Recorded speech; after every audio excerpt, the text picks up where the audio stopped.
Life is not about finding yourself. Life is about creating yourself. Gordon Bruin joins us to talk about mindfulness and its benefit in addiction recovery and trauma therapy. He talks about getting out of the limbic system, being intentional in your thinking, and some of the tools he has used over the years, such as VIA character surveys, EMDR therapy, and Muay Thai. He delivers a recommended reading list as an extra bonus. Enjoy. Welcome to the Illuminate Recovery Podcast. We shed light on mental health issues, mental illness, and addiction recovery, ways to cope, manage, and inspire. Beyond the self-care we will discuss, you may need the help of a licensed professional. My name's Kurt Neider. I'm a husband, a father, entrepreneur, a handyman, and a student of life. I avoid conflict, I deflect with humor, and I'm fascinated by the human experience. And I'm Shelley Mangum. I am a clinical mental health counselor, and my favorite role of all times is grandma. I am a seeker of truth, and I feel like life should be approached with tremendous curiosity. I ask the dumb questions. I fill in the gaps.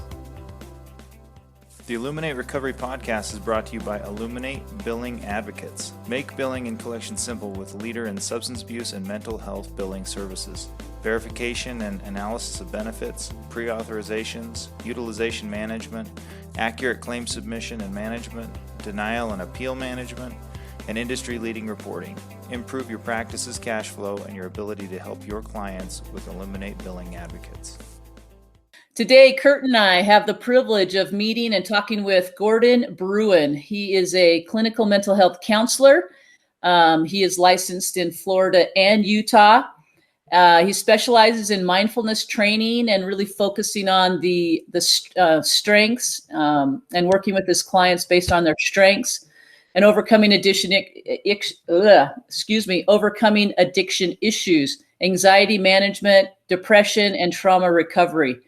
Gordon has just recently retired as the clinical director out at Suncoast in Florida, Suncoast Behavioral Health.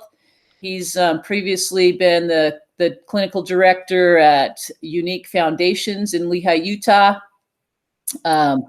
He's been a program service manager at the Utah County Department of Substance Abuse in Utah, and then also a clinical director at Sitka, Alaska, in prevention and treatment.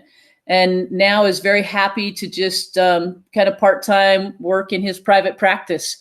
So Gordon, thanks so much for being with us today and being willing to share your story. I'm glad to be here. Thanks for having me, guys.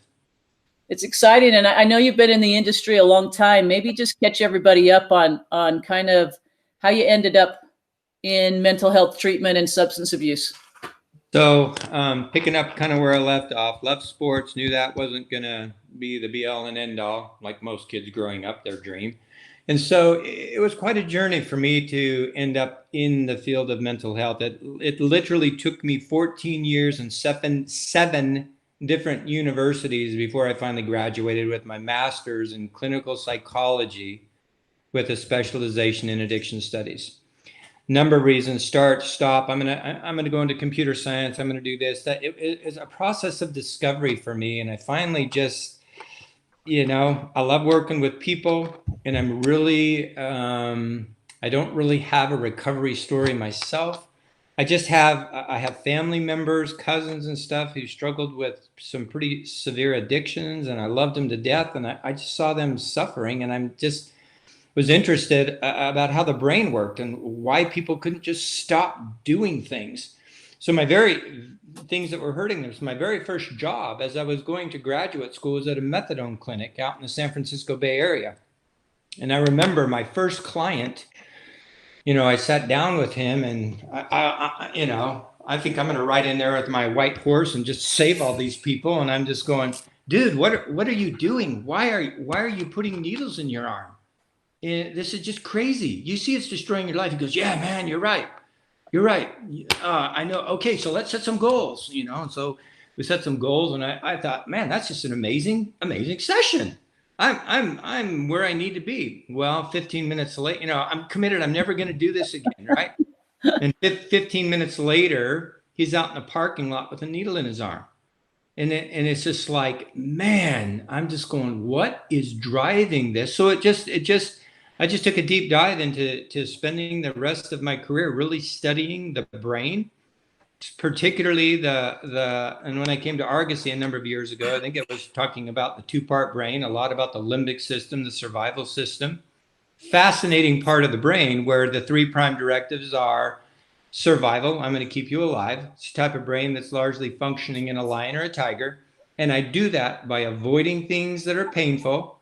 That's physical pain or emotional pain. I'll do whatever I can to get you away from those things. And I do that by searching for something that's pleasurable. And also, the pleasure centers are located in the limbic part of the brain. And it's just, and then it started all to make sense to me that really we have two parts of our brain, and this limbic system, the survival system, is driving kind of subconsciously about 90% of our behavior. And then you add trauma on top of that as we go through our lives and we experience really, really difficult things. It started to make sense to me and then I started to have a deeper love and compassion for those who are struggling with addiction, because they're not bad people. They are simply trying to take care of themselves, and whatever will do it, drugs, alcohol, illicit sexual activities, any of those things that can help relieve that anxiety and pain, that survival system is driving them for, like a lion or a tiger is searching for food. It's that powerful. And so that kind of led me to the study of mindfulness. Well, how do we manage this part of our brain? If it's so dang powerful, and just, positive affirmations and this, that, and the other, it just like that limbic system just totally, bowls it over. So I have a friend out there in Utah. Hugh Vale is his name. He runs a place called Mustang Medicine, where he actually adopts wild Mustangs and then he gentles them. And so I've been in the pen with him. I've watched that happening. And it's like, what an amazing metaphor for what we're trying to do to ourselves. And so we use the horse as a representation because they're all limbic. They're survival. They don't trust anyone. And especially a horse that's never seen a human being, they look at us as predators. But the way we deal with that horse in a pen, the way we respond to every little flinch, every micro tell that horse does, and if we do it in the appropriate way, you can very quickly get up to that horse and be petting it, sitting on it, lying on it. And it's like, it's in that we have to do the same things with ourselves, but learn a system, a language that can do that. And one of the things that I'm just absolutely convinced of is that we are not taught how to think in a positive, correct manner. We're not taught that anywhere. We're not taught what mindfulness is in schools. In my opinion, that should be the most critical class starting in kindergarten. What is mindfulness? Class, we're going to spend 10 minutes and we're going to box breathe. If you study some of the United States Special Forces guys, Mark Devine, Tom Shea, those guys practice simple breathing exercises on a consistent basis to learn how to keep themselves calm rather than being, over emotional.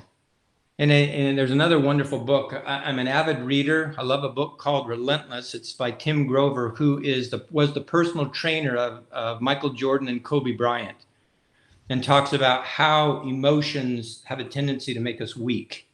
If we, the more your emotions get involved in things, man, the less productive you are. And so to me, it's really come down to these 6 words. And I encourage all my clients to memorize these 6 words. And it simply is this: life is a matter of attention. Life is a matter of attention. And if we look at the true meaning of mindfulness from my perspective, and I think we've so overused that words in the last number of years that when you hear the word mindfulness, it means something different to almost everybody. But to me, this is mindfulness. It's practicing and strengthening one's ability to keep the mind focused on a worthwhile, predetermined goal. And a number of wonderful, wonderful books out there right now. Essentialism by Greg McKeown, Indistractable by Nir Eyal, Atomic Habits by James Clear. All fantastic books that can help with these type of things. But mindfulness, in my mind, is strengthening a person's mental capacity to stay what the Navy SEALs refer to as front sight focused. It's the most difficult thing to do. And this is where I go into kind of the strength stuff. I don't know if you've heard of the VIA strength survey, VIA, character strengths, but it's you can go online and take a free survey. And how this all came about, Martin Seligman, who is the father of positive psychology, he wrote a book called Learned Optimism, and he was commissioned to lead a group of 55 scientists to go scour the world in different cultures to find out what is positive and good in the cultures. So they'd go to a tribe in Africa, they'd go to the Alaskan natives up way high and in Alaska and Europe. Anyway, it was a 3-year study. And the results of that study came up with what's called the VIA strength character, 24 character strengths. And what they did is that they identified 24, or what was it, 6 virtues and 24 character strengths that are universal among all cultures that, when practiced, increase a person's ability to thrive in life without ever inhibiting another person's growth. And so if you go on and take this free survey, it's been researched, it's validated. It will give you a free printout of your 24 character strengths in order. And then the research clearly indicates that if you are spending your time on those things that you're really good at, you have a greater tendency to thrive in life rather than simply survive. And it kind of goes back, I remember Henry David Thoreau says, the mass of men lead lives of quiet desperation. Right? So most people are just simply, if you're not proactively, or if we are not proactively choosing what we want to become and how to become, something or someone else is doing that for us, and we're just responding to the environment around us. So mindfulness for me is that we own our power to choose, and we take a step back and figure out what it is that we want to become. And then that starts with the vision. If you don't have, there's another great book out, Start with the Why, Simon Sinek. If you don't know why you're doing what you're doing, then it doesn't really matter what you're doing, right? It's like the classic Alice in Wonderland story with the Cheshire Cat, right? You're familiar with that. Well, which road should I take? Alice says. And the Cheshire Cat says, well, it all depends on where you want to go. She says, well, I don't really care. And he says, well, it doesn't matter. In most of us are familiar with that statement, but so much of life, as I am now older and able to reflect, it just seems like, wow, so much of it is that we're kind of in survival mode, and we've got to figure out a way to navigate through life, but we're doing things that we feel we have to do, but we don't really want to do. And I just think there's a way to change that. And I really encourage people to look at their strengths, start using that as a filter, so see things in a strong way. My son and I have a 28-year-old son who he has his own story of healing and recovery from anorexia. Just love him to death. But he's taken that and used that energy and become a bodybuilder. And he's really like a world-class bodybuilder. And so part of what I'm going to do in retirement is work with him on a site that's called icstrong.com. But learning to teach people kind of the stuff we're talking about, to see things in their strengths rather than focusing on their weaknesses. Because and as we do more research, well, I mean, the research that we know of is that the bulk of our thoughts by nature tend to be negative. We tend to focus on those things that might harm us. And we remember, and trauma. Another one of the books that was life-changing for me was Dr. Bessel van der Kolk's book, The Body Keeps the Score. Don't know if you guys have heard about that, but that's a New York Times bestseller. And when I worked at the Unique Foundation, we were able to invite him and to come out, and he spent a couple of days with us. So I got to, get to know him a little bit and pick his brain a little bit more. And I just think that's a classic book. I know he said that's 40 years of his life, and it took him 10 years to write that. And it's such a well-written book. And it just really outlines what I've seen in clients who have struggled with unresolved trauma, that you literally become stuck and frozen. And so in the healing part, one of the things that I found that was the most fascinating to me was introducing martial arts, a form of kickboxing, Muay Thai, to adult female survivors, specifically for adult female survivors, because women are never taught really to fight back. And so they're afraid of their strength, or they don't want to do it. But as I did it with over probably 1,500 survivors at the retreat, and there's one statement in van der Kolk's book, The Body Keeps the Score, that just resonated me. He said this. He says, imprints of the past can be transformed by having physical experiences that directly contradict the helplessness, the rage, and collapse that are a part of trauma, thereby regaining self-mastery. And if we could create a safe environment to where these ladies would actually have the courage to stand up, put boxing gloves on, and then we lead them through the punching and the kicking. Oh my goodness, I saw some of the most amazing transformations of getting the body involved.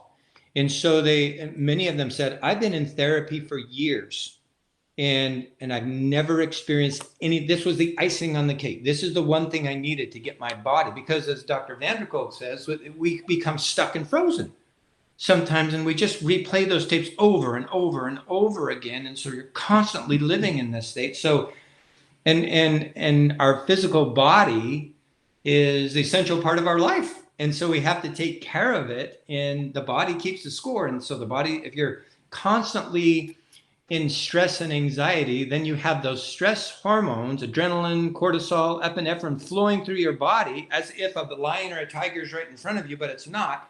The body begins to break down.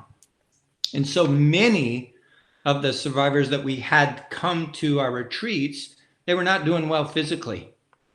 They weren't healthy at all.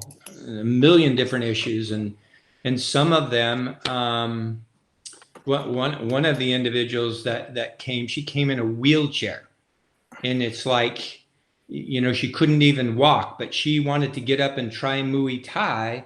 And so she actually stood up and did it, and punched and kicked and stuff like that. And when she left the retreat, she was walking. She got up on her own and walked. And that was such an interesting story that we were asked to go on the doctor show out in LA, and we did a little segment there with her, and where she said, and she had I can't remember, she said she had 3 or 4 active diseases in her body, and 2 of them were in complete remission as she continued to move forward. Another thing with trauma recovery that I've had experience with is the EMDR therapy. That's amazing. I've just seen miraculous things in about 85% of the clients that I've done it with. I've seen things that I think that would be like miraculous. I mean, the speed at which change occurs contradicts the rational notion of time, because we've been taught for so long that, you're going to need to be in therapy for a number of years for this thing. And It's very costly, and I just think we can do a better job. Mm. Right? Yeah, Gordon. No, I mean, you bring up so many. I mean, I'm sitting here on the edge of my seat going, wait, I gotta ask him. When you're on the mat with these women doing martial arts, I've done carpet work, I think is what, I don't know if that's an official term, but carpet work where you actually, physically hit or physically reenact things where you are empowered. So I'm wondering, as you're there doing these martial arts with these women, how much processing, how much tears and actual processing is happening on that mat? It's a great question. Tons. And that's why we have to. So we started the retreat on Monday. Monday night, we would educate the ladies in what's called, this is trauma in the brain. This is what's been happening to you. Kind of the stuff we're talking about, explaining about the limbic system and all that. Many of them, for the first time in their life, go, I've been in therapy for a number of years and no one's ever explained this way before. This makes sense to me. And then we say, as part of the recovery, here's the things that we're introducing to you. And on Wednesday, we're going to introduce you, if you choose, always has to be by choice. Never, it's just, if you choose to participate in this, we do what's called Muay Thai. This is what it's about. So gave that quote, imprints of the past can be transformed, blah, blah, blah, and explained to them. And probably where at the beginning of the retreat, you'd probably have 5% of them say, yeah, I'll go try martial arts. But on that Wednesday, probably 80% of the survivors came and tried it. And learning to stand with them, that's why if you're not trauma sensitive, you can create some problems doing it. It's kind of like I was talking to Besser van der Kolk, and he says, you're actually doing that at the retreats? I said, yeah, you talked about that in your book. I said, we're actually doing it. He says, well, I talked to my wife, and she does some stuff back there too. And she says, I would never do that. And then he looked at me and smiled and said, but I would. And I go, well, we've just been doing it. I've done it with well over 1,000 ladies now. And it's just been remarkable. I've never had I've had some experiences where it wasn't the thing for them, but not a real negative experience. So one of the first times doing it, I'll tell you what happened to your point. And going, I have no idea. I've just been practicing martial arts probably for 2 years myself. And then I read it in a book. I go, let's introduce this at the retreat. And so I was standing for one gal. And I said, this is what we do. So I hold mitts. And then just show them how to punch, do the left jabs and then crosses and uppercuts and hooks, and just show them all that. And it makes a popping sound as you're throwing a punch. It makes a sound. So she started in pretty strong, and I said, I'll meet you wherever you're at. You're in charge. But it's not about being angry. It's about managing and directing your energy on point, on focus, to take your power back.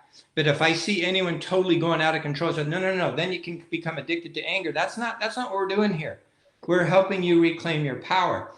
And so she started, and she pop, pop, pop, pop, pop. After about 8 hits, she just goes, I'm having a panic attack. And she stood up, and I'm going, oh boy, not sure what to do myself. And I said, okay, just breathe. Just breathe. And then I did some what's called yes sets to get someone grounded. Say, you're here in Utah. You're at a retreat. Feel your feet on the ground. Notice there's a lot of people around you who love and support you. And she was able to do that. And I go, is this just too hard for you? Do we need to stop? And she says, yeah, this is just too hard. And I go, okay, let's stop. And then she says, no, I don't want to. And so there we were, stuck. I'm standing there. She's standing there. I have no idea what to do. And talk about being vulnerable and allowing yourself to be there, but caring for this person and the process you're engaged in. And then she said something that made all the difference in the world. She says, it's the sound. The sound triggers me. And then she told about some of what she went through, and sound was associated with it. And then I had a thought, and I said, okay, hey, how about we just do this? You throw your punch super, super, super slow, but let your arm do what it wanted to do, left and right. And when you hit my mitt, you just touch it. There's no sound. And she smiled and says, I can do that. And so she did that. letting her body go through the motions of taking her power back, unfreezing those cells. And then after about 8 or 9 times, she kind of crouched down and she looked at me. I'll never forget that look. And she says, I want to hit a little bit harder now. And I says, I'll meet you wherever you're at. And then she was able to manage and direct her energy, and just, that was like 45 minutes of rebirth.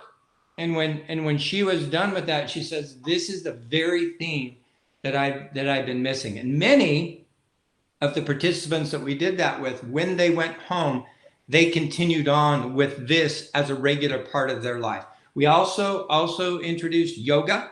And for many, yoga was the first time they flooded with feelings and emotions, because they were able to feel their bodies in different ways and acknowledge the stress and it's always been tight in my shoulder or my chest or wherever. And yoga has a way of releasing some of that and helping them become more in their bodies, not dissociated so much. Because many survivors of trauma dissociate. Which simply means I'm not comfortable being here in my body. It's not safe. So they go anywhere else in their mind, but that's not a good way to live, because you have to drag your body around with you wherever you go. Well, Gordon, as I have this question I've been asking myself for quite some time, as I listen to all of these different approaches, the approach of EMDR, and as I'm listening to you, I'm hearing a little bit of prolonged exposure going on there. There's a little bit of the movement, right? The somatic work is happening. And when someone is moving, EMDR is happening too while they're processing. That's where EMDR came from, is someone taking a walk, Shapiro taking a walk and going, wait, something's happening here. I'm processing. And so what my question is do you see all of these different approaches as more of tools to help manage what's going on in the brain and the way the brain stores that trauma and the way that the body manages and stores that information? They're all just tools around helping somebody get it unstuck, right? That's kind of how I see it, but you tell me your approach and your thoughts. No, I think you're spot on with that. And that's in order. I love a new buzzword that's going around in the business world. There's a businessman by the name of Talib, and he uses the term anti-fragility, becoming anti-fragile. I love that concept. So if you think of the word fragile, it's broken, cracked, weak, can't deal with things. Resilient is that, we'll keep being resilient. I'll bounce back to where I was. Now, anti-fragile, think of that. He uses a lot of different examples of businesses that completely crumble. And then from that tragedy, they explode into something far, far greater. So this term anti-fragility is, I just love the concept and focusing on strengths. It's like, no matter, if you have this mindset, no matter what happens to me, I'm going to come back stronger because of it. I'm not just going to be resilient. It's not about just surviving in life. Too many people are just surviving and going from check to check, or from anxiety and depression. And I just think we can do a better job of learning to thrive a little bit more and to be more fully engaged. Now, no question that I use this statement: we don't have to plant weeds. We don't have to plant weeds. Weeds just grow. So if we are trying to develop a beautiful mind and trying to practice mindfulness on a consistent basis and create this beautiful garden, you have to tend to those things in a regular basis in a garden, and weeds will just pop up. That means negative things are going to pop up. Negative thoughts are going to pop up. That's not the issue. But there was a concept paper. It's from the founder of the VIA website. His name is Neil Mayerson. And in that concept paper, there was a paragraph that I think he just nailed it to me. Sometimes, at least this has been my experience in life, I'll read a whole book and I'll find 1 or 2 paragraphs that's that's it. And I could just almost throw away the whole book. Other than those 2 paragraphs, they're so powerful. This is one of them for me, with that whole concept paper as it relates to mindfulness. Let me just review that with you if I could. It says, It is now time to be determined about nurturing widespread positive psychological mindedness, in particular, our capacities for virtuousness, as it has been noted that our brains are wired to pay greater attention to negative events than positive ones. And then he gives the research behind that. So it may also be that the impulse driving our character strengths response is considerably weaker than our survival response. I absolutely believe that's true. This means that we should expect that efforts to strengthen this response will need to be especially substantive and sustained. We need to appropriate much greater efforts than we have to date. So when we talk about mindfulness, usually you'll hear things like, oh, I practiced mindfulness for 5 minutes this morning, or 10 minutes this morning, or 15 minutes this morning. My question is, well, then what are you doing for the rest of 23 hours of the day? You see what we're dealing with? And even those short periods of time of practicing that mindfulness increases a person's mental health in a significant way. But imagine if we were to develop a system, a thinking pattern based on your own worthwhile, predetermined vision and goals in life of every hour you're checking in with yourself. Every hour, let's stop and box breathe for 2 minutes every hour, every 15 minutes, and refocus on why am I doing what I'm doing? Everything goes back to this why. I'm doing this because I'm striving to be this.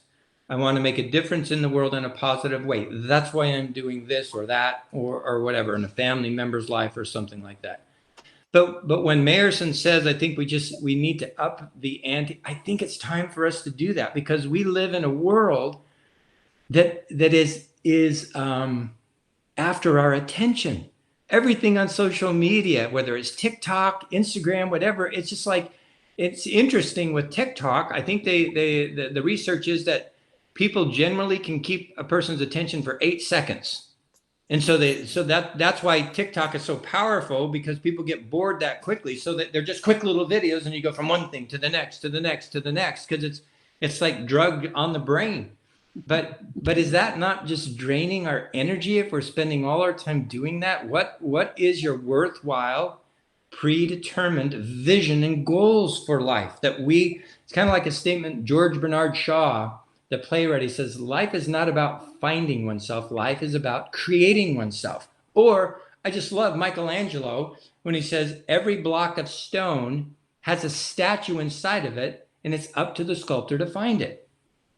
Life, we have to make things happen in our life. It's not just going to come to us. And there's so many people sitting around, well, where's my blessings? Where's this, that, and the other? It's like, we have got to create it. Mm-hmm. And we create it by our focus. And the more we can stay focused on something, on our vision, first of all, we have to create the vision of what it is we want and figure that out. And sometimes that's a process. Like I told you, my experience trying to figure out what I want to do for a living, that was 14 years in 7 different universities. So and you hear these things, never quit, never give up. Nah, I quit 6 times. I quit school 6 times because it wasn't working and it didn't feel right to me. And it was the best thing I could have done until something else can. So sometimes we just need to quit things rather than this, the perseverance maybe is overrated if it's keeping us stuck in a place where we don't want to be. Just be honest with ourselves. This place stinks. I'm going to move on and do something else. And it's okay to do that. And it took me years to do that, because I come from, the work ethic of my father was like, you just go out and work 12 hours a day. That's the old school, right? And never taken a sick day in 60 years of work. Sorry, I didn't mean you had a question, Curtis. Sorry. No, we're here to talk to you. You're good. I think it speaks to the mindfulness that you naturally had at that time, right? Because now looking back on your career, it's an obvious, intelligent decision, right? It got you to where you are. Alternatively, you could have been stuck in some other career where you would have been miserable and never made a change and never made, a difference for other people or whatever. I can imagine that during that 14-year period, your family probably wondered what was wrong. Your wife might have wondered what was wrong somewhere along the way. Like, it requires a lot of mindfulness about yourself, right? Some emotional intelligence about knowing when it's not a good fit, right? I Right. mean, that had to have been challenging at the time, right? Oh my gosh, so much. Yeah, no, my parents, they just kind of looked at me and scratched their head and go, okay, what are we going to do with him now? And I remember sometimes, and then when I went back to school the last time, and I give my wife credit. I have just the most amazing partner. She truly has been a blessing in my life. I remember I'd be working full time at the methadone clinic and going to school full time, and I just would go on walks on Sundays. I just can't do this anymore. I just can't do it. I can't do it. It's too hard. And she'd go, yeah, yeah, yeah. Then Monday would come and she'd say, get up, get your shoes on, go. Because I knew that finally when I got in my last program at John F. Kennedy University out in the Bay Area in California, I go, no, this is what I want to do. This is it. I didn't have any questions after that. But every time I started school and I was going down a path, it just felt wrong. And I couldn't explain. I go, wait, but I'm going to school. This is a good thing. I'm so confused.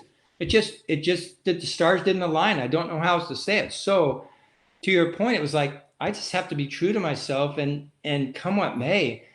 I hope my wife still stays with me and encourages me. And I hope my parents don't give up on me. And they did, because they loved me and they were just so patient, but I was always out doing something. So I didn't just stay home, so I'd go out and work, and usually I was working 2 or 3 jobs, doing whatever I needed to do. But it always came back. There was this, here's the challenging thing inside of me. I always had that feeling driving me. You need to go finish your education. Oh, wait, I've already quit 5 times. You need to go finish your education. What? So I just kept trying something else until it all fit. And now I understand why. And all those experiences were extremely valuable to me. But in the time, I just couldn't see the forest for the trees. It's like, oh my gosh, life is so confusing. I don't understand this. But now as I'm sitting here reflecting on my life, starting, retirement, so to speak, and just doing the stuff I totally love, it's like it's kind of making sense to me now. But it takes time. And it's just there's something to the old, cocoon story. I'm sure you've heard the same story, that the cocoon struggling on the ground. And you feel compassion for it, you want to rip it open so he can fly away. But the only way for that butterfly to end up sustaining flight, it gains its strength through breaking out of the cocoon. And if you interrupt its journey, it's not going to be what it could be. And so I've learned and gone kicking and screaming, but I've learned to appreciate the struggles that I've had in life, because it's brought me to where I am today. And I couldn't be happier right now. I feel like the most blessed man on the planet. And somehow we've made it through. I've got 4 kids. I love my kids. They're all great. We're all still talking with each other. They all still talk to each other, and we get together. Some are in Utah, one's in Idaho, but one's here in Florida. Two are here in Florida. But I don't know. It's been an incredible journey for me. But my life's good. I'm a blessed man. Well, and I think that's that perspective comes from living the exact principles that you're talking about. And as I was listening to your story and these women who you're sharing with them how the brain works and how it functions and why they're experiencing why their body is reacting the way it is based on the trauma that they've experienced. There is so much of that understanding that takes the shame out of it for them. Oh, this is normal. Oh, this is the way bodies respond to trauma. This is how this works, to where they can look at it and not be so shameful that they want to just run away from it, right? So it seems like that's a pretty basic piece that people need to know. They have to know how their brain and body is working. Otherwise, they can't let go of the stuff, because they think it's about them, right? They think that they are bad. Yep, that's exactly right. You just absolutely nailed it. And what it does is that it validates them. If someone will just listen to them, and this is my story, without judging and criticizing, and then explaining what happened. Like for example, I had a client I've been working with online. We went through the same thing. He told me of his childhood, and I go, oh my gosh, that is absolute abuse what you went through. It's trauma. And then so I was on a session early with him today, and he's in his 50s. And I said, well, so how was your last week? He said, I had a major breakthrough last week after our session, and I saw your reaction to my story. It was the first time in my life I was able to go to my wife and say, you know what? I think my father abused me. My therapist just, I saw his reaction to what I told him. And she goes, I've been telling you that for years.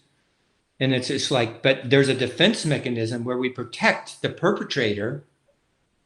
But it was like a major breakthrough from him, to your point, Shelley, that it's just like, just listen to me and validate me. It's true what I went through. This is true what I feel. And there's something that happens. There's a mental shift when that happens. It's like, I'm not crazy. I'm not crazy. This is how I should feel. I should. And then, a lot of times I say, and then I start to feel anger. You should feel anger. You should be so angry because that is wrong. That should never happen to a child. That should never happen in this situation. That is wrong. You should be angry. That's righteous anger. It's good. And now what you do with it, and then working, you don't want to go crazy with it, because then that's not good, but acknowledging it. But that acknowledgement piece is so powerful. The education piece and the acknowledgement piece, those two things are transformative. They can be. And then, if it's deep trauma in that survival part of the brain, then somatic work on a consistent basis, taking your power back, EMDR therapy. But I think there comes a point that after we've told the story, that we don't keep going back over and over and over again with it. That's when we know what happened. Let's write our letters. Let's do whatever we need to do to process it, to shine the spotlight on it. That's ugly, but let's not keep going through the same story over and over again, because then you go right back there in your mind and you just re-traumatize yourself. It's time to move forward. But to point, it's like we've not had a system to help people know how to move forward in their minds. That's where I think the strengths focus, kind of the call to action, is that we need to do a much better job of practicing focusing on our strengths rather than our weaknesses. I agree 100%. And it's like you said, right? Our time is being asked for in every aspect of our lives, right? We have more information flowing in front of us in any one moment than has ever happened in the history of the world. And so how do you decide where you're going to put your attention if you're not very intentional and deliberate about what that's going to look like? Just incredible. I'm wondering, as you talked about the VIA strength survey that you have people take, how do you incorporate that into a treatment session with them? Great question. So for example, the individual I was working with today, what are your top 5 strengths? So he listed his top 5 strengths. So how are you going to work on this core strength? What 3 things are you going to do before noon today that can show your courage and, or being brave, dealing with a difficult situation that you've been avoiding? How can you do that in an appropriate way? How can you use humor today? That's another strength. Humor is a powerful way. We've got to laugh more. We take ourselves so seriously sometimes, and humor is a great way to kind of reground and breathe. So the well-rounded person has that humor part of them. And then sometimes it's the strengths. So we just constantly talk about them. So so tell me about your strengths. Tell me what you did with fairness this week. Tell me what you did with forgiveness this week. We want to improve. One of yours is on the lower echelon of your numbers. Well, let's work on self-regulation this week. Or what did you do this past week? So it's kind of the filter of questions go through strengths. because weaknesses, though, normally come up. Like I say, you don't have to plant weeds. They just pop up. And so to mindfully go, this is what I'm focusing on. I also really do encourage all my clients to practice breathing exercise consistently, like box breathing, because that's one way that the prefrontal is managing the deeper part of the brain by your directing. And it's like taming the wild horse. Because what do you mean you're holding your breath? And you go, you can, so box breathing, it's just, so if you picture a box, you inhale to a count of 4, you hold to a count of 4, exhale to a count of 4, hold to a count of 4. It's just like a box. And notice what happens in your mind as you're trying to do that, how the mind will try to distract you. And you just bring it back to the breath. That's a form of mindfulness, because anything that we do to practice mindfulness is strengthening the prefrontal part of our brain, the rational, logical, cognitive part, to manage. And I don't like the word control, but to manage and join up with the limbic, the deeper regions that are impulsive and stuff like that. Because we don't want to try to beat ourselves to death. It just doesn't work. And if you're struggling with an addiction, if you go, oh, I'm so bad, that's so bad, I'm not going to do that anymore. Well, you're just pretty much guaranteed you are going to do it. Mm-hmm. Because that's just the way it works. So you have to gentle yourself. Oh, of course I'm going to have these triggers for alcohol or this or that or the other. That's how my limbic system works. There it is. It's just doing its job. I'm not mad at it. I'm not angry. Of course I have these triggers. Now, what I choose to do with it, and if you have a slip, you don't beat yourself up too much. You hold yourself accountable. What can I learn? Did that work? With any type of addictive substance, it literally is 1 time is too many and 1,000 never enough, because it never really works. It does temporarily, but we're not focused. That's not the focus of thriving in life. It's like what lasts. Well, and I think we take away that the whole idea that making an error, or what we think or perceive as an error, is exactly how we get where we need to go. It's like Edison, right? How did you figure out how to create the light bulb? Well, I did it, over 200 times wrong. Right. I figured out 200 ways that didn't work, and that's how I figured it out. And so it's in the journey and the mistakes and the errors and the trials that we learn and we grow, and it's in there where we enjoy that journey that makes all the difference in the world. Yeah, yep, totally agree. So trying to just enjoying the journey and holding ourselves accountable, but not beating ourselves up too much, because we're none of us are perfect or anywhere near it, but we can make significant improvements of thriving more in life as we're working on self-determined, predetermined goals that are worthwhile according to our vision, that we always have a place to go back to and say, this is what I'm about. This is what I'm doing. Yep. I got to pick myself up today because this is what I'm about. Yeah. And then we get to choose how we do that. I love all of these pieces. And, you came in and gave some foundational pieces that you use, but what you're talking about is all encompassing, right? It's about surrounding somebody with all the resources that they need to practice being intentional about their lives, which is super powerful and super fun. And then it changes that, that painful piece of getting up in the morning to make it exciting. So I love your work. It's, it's close to my heart, and I've been very inspired. Now I'm going to go take the VIA strength test and see. I'm sure I've taken them before, but I don't think I've taken this one. So I'm going to go look at that and check it out. Gordon, I have no doubt that others will also be fairly drawn to you and your approach in life. What's the best way for them to get a hold of you and connect with you? And I guess I'm assuming you're taking clients in your part-time retirement. Yeah. You can share my email. Okay. Right now at innergold@gmail.com. Like I said, I'm working with my son on developing a new system, but we'll get that going. We're in just the developmental stages of that, and that's and again, we purchased a domain icstrong.com, where it's focused on physical health, mental health, just all encompassing, because that's what he's really super great at, and I love the mental health capacity. If we can join those two and just do what we can to inspire and help other people and put a bunch of resources out there for them anyway, so. But feel free to share my email address. Would love to communicate with anyone that's interested. And anyway, it's all good. Very cool. Very cool. Thank you so much, Gordon. I might have to reach out myself because I love what you're talking about.